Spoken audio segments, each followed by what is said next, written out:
storytelling was a very interactive thing, right? So we would sit around a fireplace and we would have a conversation almost. So if you, for example, look at the way the Odyssey was told or the Iliad was told, in many of those cases what was happening was that the storyteller would actually adjust the story to the expectations of the audience. Then of course came books, with some notable exceptions, were mostly non-interactive. And I think that now we are actually entering a very similar phase of storytelling, something that a scholar called Walter Ong called a secondary orality, in which stories are once again becoming interactive. So it feels like books, texts, maybe even TV shows, which were non-interactive, were actually this strange historical aberration, and that the future of storytelling, just like its past, is one in which a story is directly delivered to you, directly tailored for your emotional content, and you almost receive a bespoke story that's been curated by a mix of algorithms and really, really talented authors and artists. And one of the reasons that we think story is so important is because a lot of the young people that we work with in public schools in New York City and Washington, D.C. have been historically denied space to tell their story. And so they come from communities that are really rich but have also experienced a lot of disinvestment. And part of what we're doing is positioning them as young people who are leaders contemporarily and in the future to tell their stories and make space for other people to tell theirs as well, in order to gain more access to more opportunity, more resources, and a future we don't even know yet. Digital storytelling is important because it allows for wider outreach, more and more people to listen to the story, to feel empowered to act, to participate. The best digital stories are those who either leave a message or a call for action, or put you in the shoes of those telling the stories. You don't just listen to it, but you actively participate in shaping the story in the digital era. It's useful to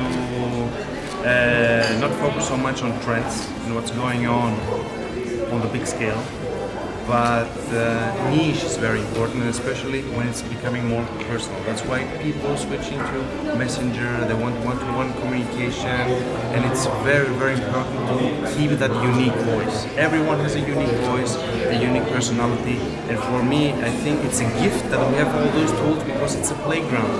We can build relationships, we can play with other people, and not taking it so seriously. And to use it actually to connect with others and to open up, to share ideas, so we never know what might happen. And once we are open and allow new possibilities and opportunities to come, they will.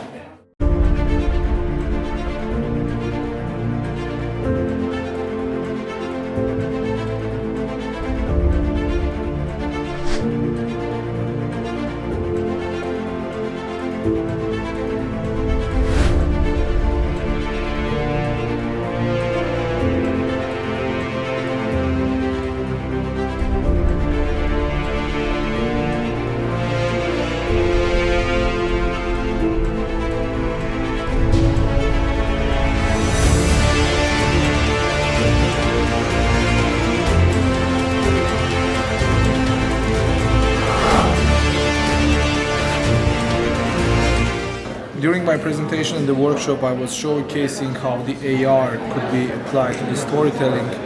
And the interesting fact about the AR is when we have more immersive content in our environment. And the good cases are that you are able to even interact with the characters.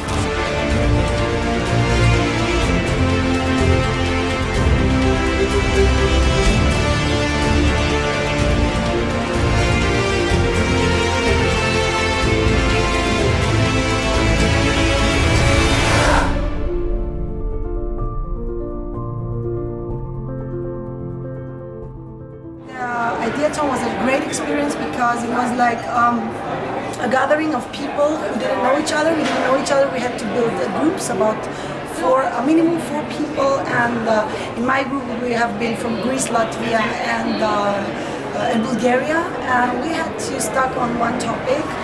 There were 3 main topics, and well, it was amazing how one idea can somehow connect so many people and build something new from scratch.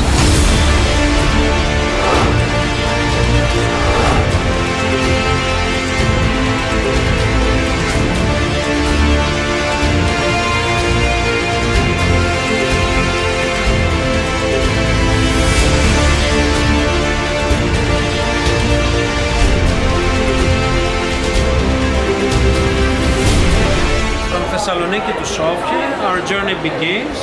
It's a digital storytelling journey that we actually want to realize it, make it more practical, make it more concrete, and actually discuss for the ideas in action, how actually we can work with all many people from the region in order to promote a different approach.